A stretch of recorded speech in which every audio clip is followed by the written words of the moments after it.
વડાવળ ગામે લાખણેશ્વર મહાદેવ મંદિરે સંત શ્રી મુકેશગીરી બાપુની કઠોર તપસ્યા બાદ અન્નદાનનું પુણ્ય કાર્ય કર્યું. પોષ સુદ એકમથી પૂનમ સુધી શિરભંગી અને ખડાઉ તપથી આધ્યાત્મિક સાધનાનું અનોખું ઉદાહરણ પૂરું પાડ્યું. ડીસા તાલુકાના વડાવળ ગામે આવેલા પ્રસિદ્ધ લાખણેશ્વર મહાદેવ મંદિર ખાતે સંત શ્રી મુકેશગીરી બાપુએ પોષ સુદ એકમથી પૂનમ સુધી કઠોર શિરભંગી અને ખડાઉ તપસ્યા કરીને આધ્યાત્મિક શક્તિ, ત્યાગ અને સહનશીલતાનો અનોખો સંદેશ આપ્યો હતો.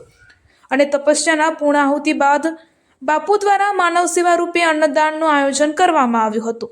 આ પ્રસંગે વડાવળ પરા હાઈવે ક્રોસિંગ તેમજ વાઘેલાપુરા પ્રાથમિક શાળામાં અભ્યાસ કરતા નાના ભૂલકાઓને લાખણેશ્વર મહાદેવ મંદિર ખાતે બોલાવી સૌપ્રથમ નાની બાલિકાઓ દ્વારા લાખણેશ્વર મહાદેવની આરતી ઉતારવામાં આવી હતી અને ત્યારબાદ સ્વચ્છ અને પૌષ્ટિક ભોજન આપવામાં આવ્યું હતું.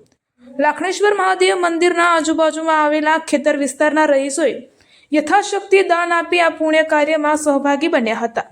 ગ્રામજનોમાં ભક્તિભાવ અને સેવાભાવની સુંદર એકતા જોવા મળી હતી. આ કાર્યક્રમ દરમિયાન સંત શ્રી મુકેશગીરી બાપુએ અન્નદાનને મહાન પુણ્ય કાર્ય ગણાવી સમાજમાં સેવા અને સહકારની ભાવના વિકસાવવાનો સંદેશ આપ્યો હતો.